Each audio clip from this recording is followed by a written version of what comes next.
10월 27일 월요일 역대하 34장 1절에서 13절입니다.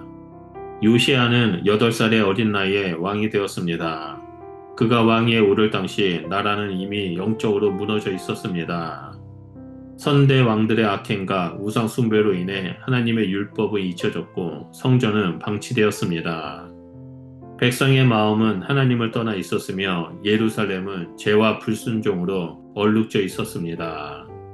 신앙의 형식적인 제사로만 남았고 하나님의 임재는 그들 가운데 느껴지지 않았습니다. 그러나 하나님은 어둠 속에서도 한 사람을 세우셨습니다. 그 사람은 놀랍게도 어린 요시야였습니다. 아무도 기대하지 않았던 한 소녀의 마음속에 하나님은 새 불씨를 심으셨습니다. 하나님을 향한 순결한 열정이 그 안에서 피어나기 시작했습니다. 요시야의 믿음은 작았지만 진실했습니다. 역대하 34장은 이렇게 한 사람의 순결한 믿음이 어떻게 한 시대를 뒤흔들며 부흥을 일으켰는지를 보여줍니다. 하나님은 언제나 말씀으로부터 다시 시작하십니다. 본문을 살펴보면 1절에서 3절에 하나님을 찾는 요시야의 믿음을 볼 수 있습니다.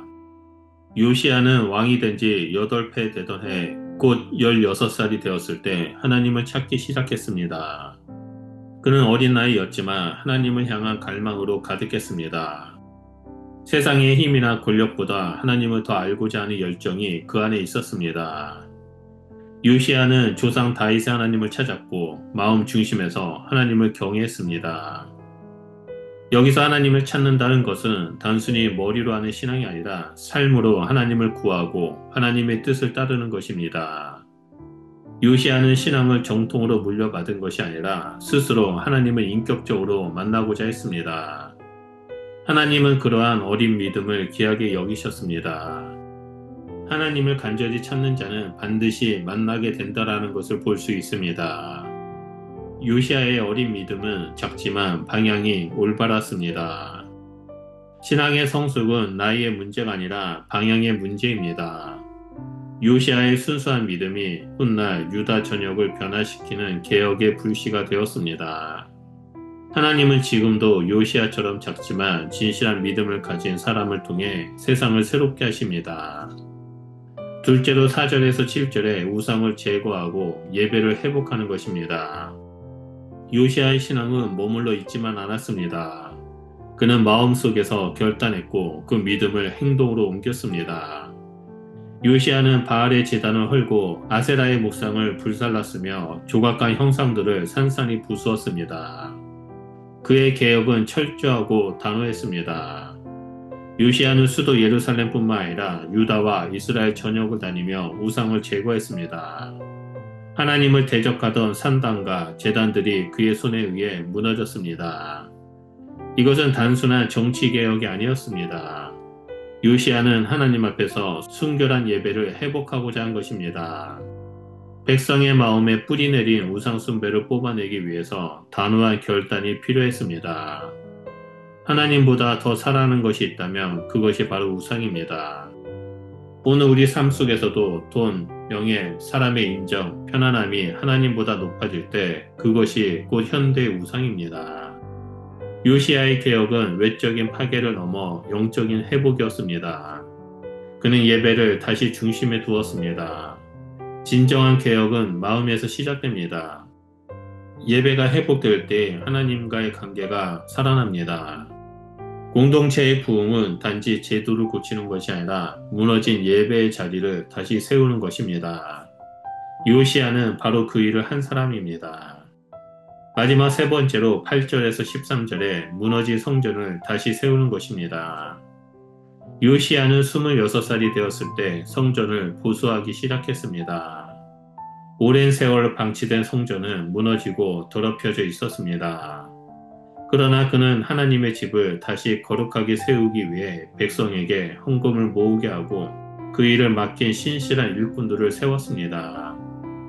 역대하 34장 12절은 그 사람들이 신실하게 그 일을 하니라 라고 기록합니다. 요시야의 개혁은 단지 명령으로 이루어진 것이 아니라 신실한 사람들의 헌신으로 완성되었습니다. 하나님은 화려한 건물보다 진심으로 섬기는 사람들의 손길을 통해 일하십니다.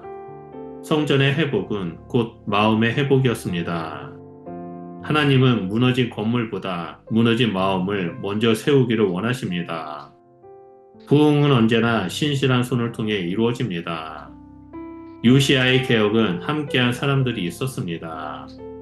그들은 자신의 일에 충성하며 성전을 세워갔습니다. 하나님은 그들의 신실함을 사용하여 나라 전체를 회복시키셨습니다. 오늘도 하나님은 이러한 신실한 사람을 찾으십니다. 자신이 맡은 자리에서 충성하며 하나님의 일을 성실히 감당하는 사람들을 찾습니다. 우리의 인생에도 무너진 성전이 있습니다. 그것이 바로 우리의 마음입니다. 하나님의 말씀이 방치되고 기도가 식은 그 마음의 성전을 다시 세워야 합니다. 하나님은 여전히 신실한 자를 통해 그분의 집을 세우십니다. 우리가 그 일꾼이 되기를 주님은 기다리고 계십니다. 요시야의 개혁은 제단을 부수고 성전을 수리하는 것으로 끝나지 않았습니다. 그는 결국 성전에서 잊혀진 율법책을 발견했습니다. 그 말씀을 읽는 순간 그의 눈에는 눈물이 흘렸습니다. 그는 하나님 앞에 엎드려 회개하며 백성들에게 낭독했습니다. 그때 비로소 진정한 부흥이 시작되었습니다. 말씀은 단지 옛 기록이 아니라 오늘도 살아있는 하나님의 음성입니다. 우리가 그 말씀 앞에 설 때 하나님은 우리의 시대를 새롭게 하십니다. 말씀은 죄를 드러내지만 동시에 회복의 길을 제시합니다. 요시야는 그 말씀을 붙잡고 나라를 다시 세웠고 하나님은 그를 통해 새로운 세대를 여셨습니다.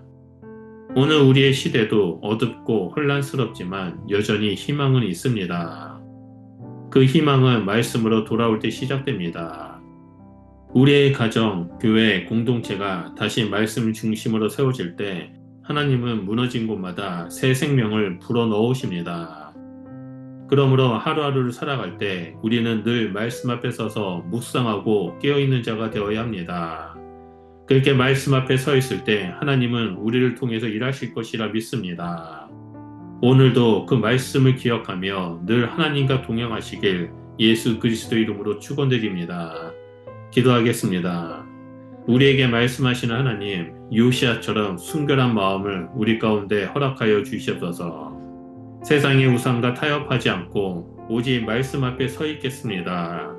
말씀을 통해 우리의 마음의 성전을 고치시고 잊혀진 예배를 회복시키시며 말씀이 살아 움직임으로 말미암아 우리의 삶뿐만 아니라 우리가 속한 가정, 교회, 직장 가운데도 하나님의 축복이 흘러넘치는 일들이 일어날 수 있도록 역사하여 주시옵소서. 예수님 이름으로 기도드립니다. 아멘.